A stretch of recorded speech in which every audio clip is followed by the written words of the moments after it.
Inawezekana aondoke Jangwani, viwango vya wachezaji vimeshuka, sabu hazieleweki. Wewe vipi mchambuzi?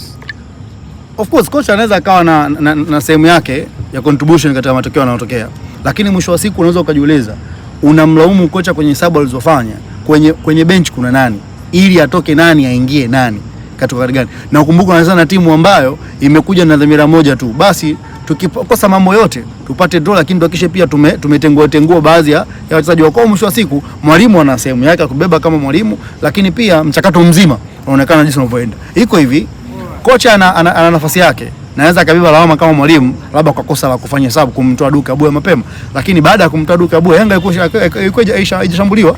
Kwa still bado mwalimu anaendelea kupambana na kile alichokuwa nacho. Tofauti ya mwalimu huyu labda tuseme na walimu wengine waliopita, walikuwa na wigo mpana wa wachezaji ambao wote walikuwa katika circulation ya mchezo. Unakuta muda huo bado kuna wachezaji ambao wanazidi kwenda na namna ambavyo wachezaji wanazidi kwenda na timu inazidi kuendelea vile. Kwa mwisho wa siku mwalimu kama mwalimu anabeba lawama zake, lakini pia turudi nyuma tujiulize.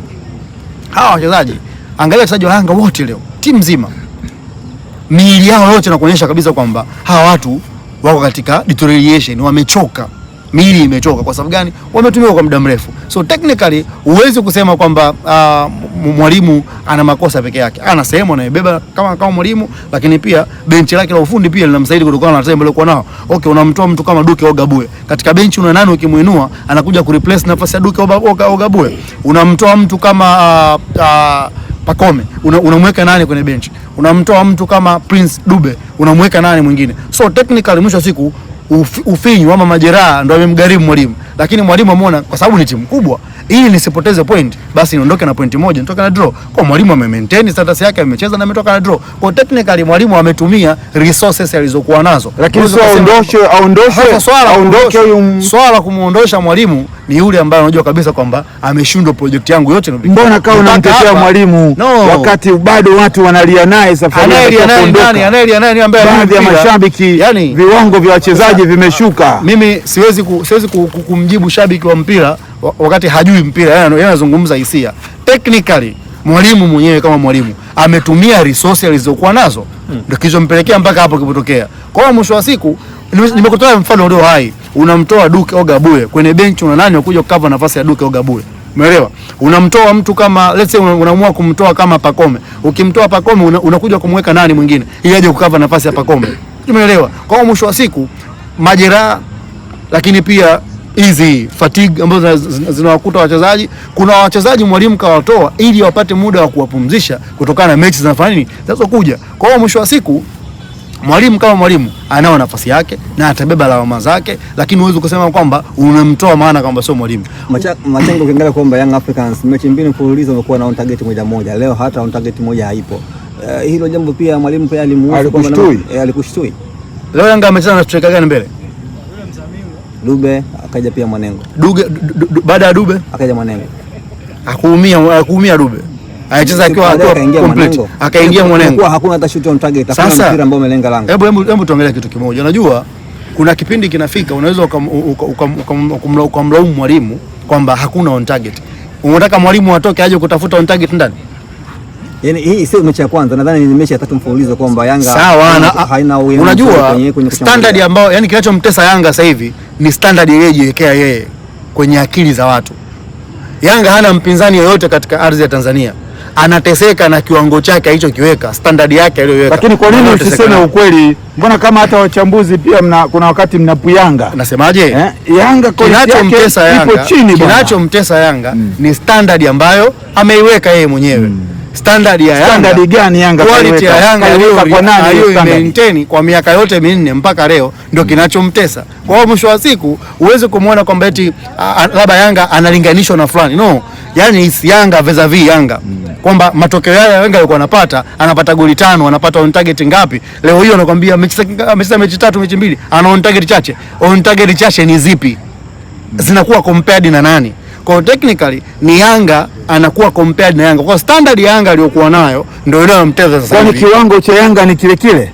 Una compare na kiwango kipi? Una compare na misimu mingapi iliyopita Yanga inachukua ubingwa? Kwani wewe ndio narudi pale pale. Kwa nini usiseme hadharani? Watu wanakutazama na wanakuamini. Ndio narudi pale pale. Watu wana uchungu na klabu yao bwana. Ndio narudi pale pale. misimu mingapi? Kwa huzungumzii Yanga vis-a-vis timu nyingine, unazungumzia Yanga vis-a-vis Yanga yenyewe.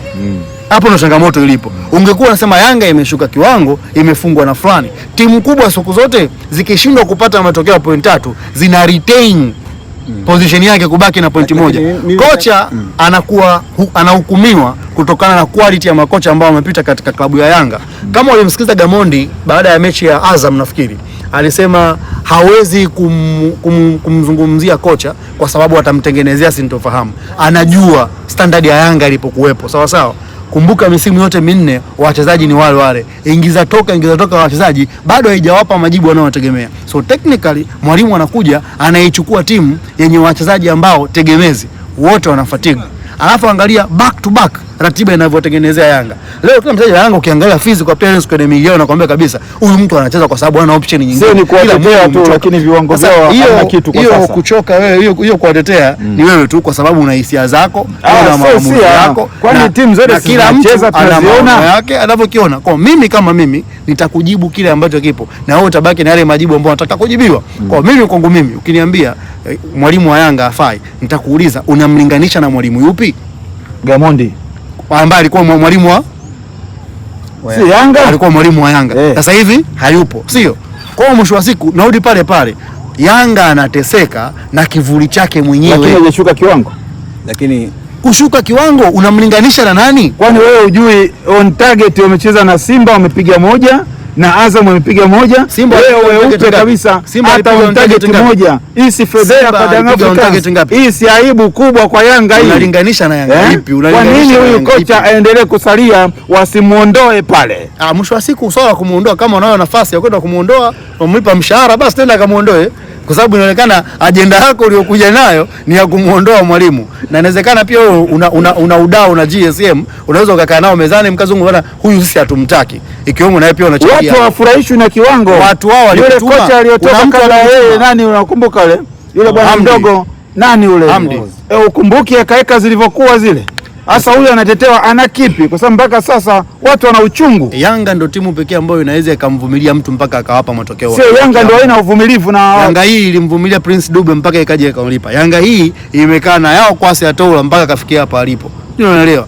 Yanga hii bado imekaa na kocha kutoka South Africa Falls na mpaka kufika sehemu akaamua acha. Kwa mwisho wa siku wakifika sehemu wakiona project yetu sisi inafeli kutokana na mwalimu, watamuondoa tu. Lakini msimu uliopita Yanga amechukua ubingwa wakiwa na makocha wangapi tofauti?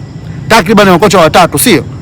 Kwa sababu gani? Kila kocha anayekuja hampi anachokitaka, anamleta kocha mwingine, mpaka akapata kile ambacho anakitaka. Kwa kwangu mimi swala la kumuondoa mwalimu linabaki bado kwa watu ambao wana maamuzi na wanajua project yake na wao ilikuwaje. Nitakuwa swali jepesi kabisa. Ibenge katoa ni ngapi? Draw ngapi kwenye mechi 12? Kuna mechi 14. Benga ka draw mechi ngapi? Alitoa 6 kuna wakati. Alitoa draw mechi 7 mpaka mechi ya Yanga na draw ngapi? Ili draw Yanga ni tofauti. Kwa nini unajimaliza? Ndio maana narudi pale tunakutegemea. Ndio maana narudi pale uzungumze ukweli mbele yetu. Vyombo vya habari vipo hapa, mchambuzi vimekuja vikusikie. Tutegemee taarifa kwa umma wakati wowote kutoka sasa. Chochote kinachotokea kwenye uongozi ni wao wameamua nini kitokee. Umeelewa? Chochote kinachotokea ni wao wameamua kwamba nini kitokee. Lakini leo hii huwezi kukaa chini ukawa huku nje wewe umeshiba zako tu viazi huko kutoka Nyankumba huko na matembele na miogo huko, unaanza kusema eti kocha aondoke. Kocha akiondoka mjomba wako ataje kufundisha timu? Yanga hii leo imebebwa kwa sababu kuna dakika za jioni kabisa kuna mchezaji wa Young Africans nadhani mlinzi alimshika mchezaji wa timu ya TRA wakati kwa nini refa alimwachia? Kwa sababu alikuwa bado katika position ya mpira na alikuwa na uwezo na akapiga. Sivyo bahati ilikuwa ni fair. Refa amejitahidi mno kuzuia makosa mengi sana kutokutoa kadi mpaka Mzamili unajua kupata kadi nyekundu. Mimi niseme tu ni uamuzi wake binafsi na uzembe wake binafsi, na hii niweke sawa. TRA walikuwa wamekuja kucheza na Yanga kwa ajili ya mambo makubwa mawili. Mambo makubwa mawili. Kwanza unapocheza wewe against mwenzako, vitu viwili vya kuangalia. Lazima uangalie afya ya mwenzako at all time. Angalia namna ambavyo wachezaji wa Yanga walikuwa wanakutwa. ikafika sehemu, angalia kuna muda Pacome anaenda kufuata mpira, mtu kaingia mzima, Pacome akaona isiwe kesi, akamkwepa tu. Mara kibao mfano matokeo kwa mwisho wa siku. Hizi mimi naamini ni zile heka za kuhakikisha kwamba tunapambana huyu mtu asipate kile anachokitaka. Na mimi niwaambie kitu kimoja. Timu bora na timu kubwa ni ile ambayo inapambana hata katika nyakati ngumu kutokupoteza pointi. Ile ya Maxi Mpia Nzengeli ilikuwa ilistahili kuwa ni offside sahihi ama ilistahili pia mwamuzi kuachia kuruhusu Yanga Africans kupata bao? Mimi niseme tuna tatizo kubwa sana la marefa. Kwa sababu refa anakuja kuamua offside ile ya Mwanengo nadhani ambapo. Achana ya Mwanengo, naomba tuanzie kwanza ya TRA. Ndio. Angalia namna ambavyo refa anaamua offside kwa sababu haendi na move, hafocus na mtu wa mwisho. Yaani marefa yetu ni kama wanaendeshwa na remote kichwani. Ameangalia tu kuna mtu kazidi. Kabla mpira hujapigwa, mtu karudi ndani, kashaji position. Amekaa kwenye mstari, unapigwa mpira, refa lazima anainua kibendera. Ni Raizmeni ambaye ana IQ ya mpira na hajui sheria za mpira, anaweza kufanya mtoto kama huo. Mwingine huku, wewe ni Raizmeni, shughuli yako ya kwanza ni kukaa na mchezaji wa mwisho wa timu husika kwa upande uliopo, sio unaamua offside wakati umeacha wachezaji watatu wako ndani, wewe ukiwa umekaa ndani, watu wote wako nje. Unang'amwaje kama ile ni offside? Kwa ile Mwanengo ni nini? Of course refa kutokana na position aliyokuwa amekaa akaamua kufanya maamuzi yake, lakini haikustahili lakini kwa sababu tayari ameshaamua, na ndio mpira wetu kibongo bongo, tunacheza kivyetu na kwa staili zetu na kwa sheria zetu, unaenda kama ulivyo. Kwa Yanga amenyongwa. Mimi niseme kitu kimoja, siko hapa kusema kwamba Yanga amenyongwa ama Yanga hajanyongwa. Niko hapa kusema hivi, refa ameamua kuchezesha mpira kutokana na utashi wake na namna ambavyo ameweza kung'amua kanuni zinavyomuendesha katika pande zote mbili. TRA walikuwa katika sehemu ambayo sio offside, lakini refa akaamua kusema ni offside. Na maisha yakaendelea kama kawaida. Ni kwa sababu katika akili yake ameangalia tukio mara moja, lakini hajarudi tena confirm kabla mpira hujachezwa. Kwa hivyo huyu alishazidi, hakurudi tena kuja kufocus kama amerudi ama imekuaje. Same applies, kuna watu wamecheza rafu nyingi sana. Mpaka Mzamiru anapata kadi nyekundu. Angetakiwa paka kadi nyekundu muda mrefu sana. Kwa nini? Kwa sababu tayari ni mtu ambaye amekuja akiwa ameshang'ata meno na anacheza kwamba kuna undava anaenda kuufanya. Angalia namna ambavyo anamuingilia Hussein Shabalala. Unahatarisha afya ya mchezaji mwenzako.